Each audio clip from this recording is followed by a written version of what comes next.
حضرت صلی اللہ علیہ وآلہ وسلم پر وحی کا ابتدائی دور اچھے سچے پاکیزہ خوابوں سے شروع ہوا۔ آپ خواب میں جو کچھ دیکھتے وہ صبح کی روشنی کی طرح صحیح اور سچا ثابت ہوتا۔ پھر من جانب قدرت آپ تنہائی پسند ہو گئے اور آپ نے غار حرا میں خلوت نشینی اختیار فرمائی اور کئی دن اور رات وہاں مسلسل عبادت اور یاد الہی و ذکر میں مشغول رہنے لگے۔ جب تک گھر آنے کو دل نہ چاہتا توشہ ہمراہ لیے ہوئے وہاں رہتے۔ توشہ ختم ہونے پر ہی اہلیہ محترمہ حضرت خدیجہ رضی اللہ تعالی عنہا کے پاس تشریف لاتے اور کچھ توشہ ہمراہ لے کر پھر وہاں جا کر خلوت گزین ہو جاتے۔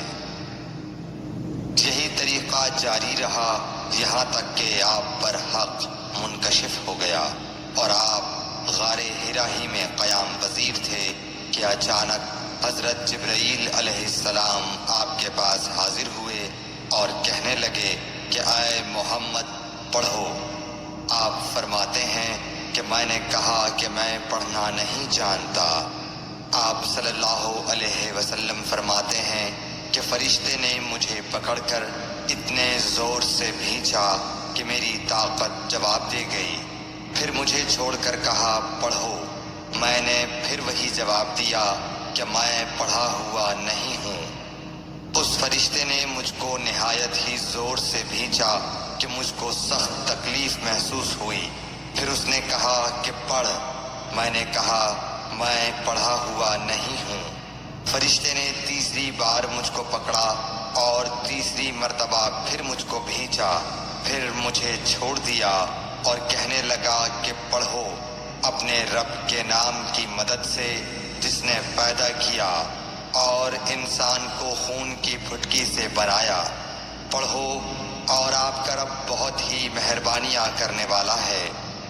بس یہی آیتیں آپ حضرت جبرائیل علیہ السلام سے سن کر اس حال میں غار حرا سے واپس ہوئے کہ آپ کا دل اس انوکھے واقعے سے کانپ رہا تھا۔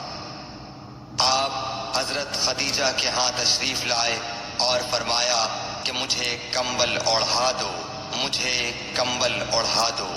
لوگوں نے آپ کو کمبل اوڑھا دیا۔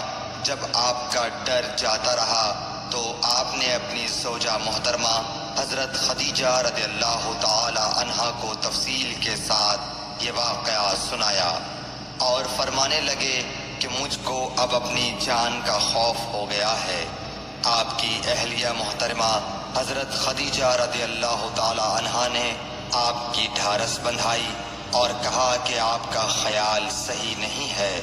اللہ کی قسم آپ کو اللہ کبھی رسوا نہیں کرے گا۔ آپ تو اخلاق فاضلہ کے مالک ہیں۔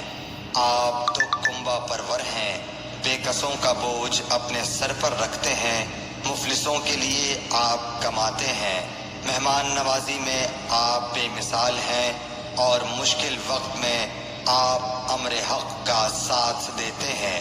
ایسے اوصاف حسنہ والا انسان یوں بے وقت ذلت و خواری کی موت نہیں پا سکتا۔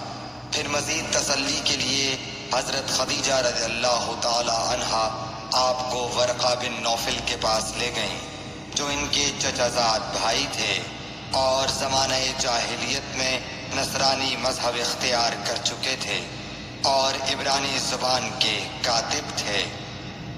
چنانچہ انجیل کو بھی حسب منشائے خداوندی عبرانی زبان میں لکھا کرتے تھے۔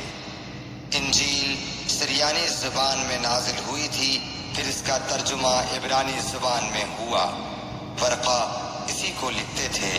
وہ بہت بوڑھے ہو گئے تھے، یہاں تک کہ ان کی بینائی بھی رخصت ہو چکی تھی۔ حضرت خدیجہ رضی اللہ تعالی عنہا نے ان کے سامنے آپ کے حالات بیان کیے اور کہا کہ اے چچا زاد بھائی، اپنے بھتیجے محمد صلی اللہ علیہ وسلم کی زبانی ذرا ان کی کیفیت سن لیجئے۔ وہ بولے کہ بھتیجے آپ نے جو کچھ دیکھا ہے اس کی تفصیل سناؤ۔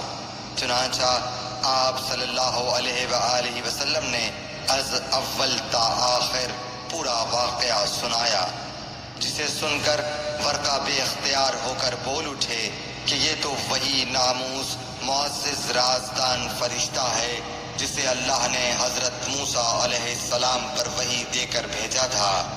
کاش میں آپ کے اس عہد نبوت کے شروع ہونے پر جواں عمر ہوتا، کاش میں اس وقت تک زندہ رہتا جبکہ آپ کی قوم آپ کو اس شہر سے نکال دے گی۔ رسول کریم صلی اللہ علیہ وآلہ وسلم نے یہ سن کر تعجب سے پوچھا کہ کیا وہ لوگ مجھ کو نکال دیں گے، حالانکہ میں تو ان میں صادق و امین و مقبول ہوں۔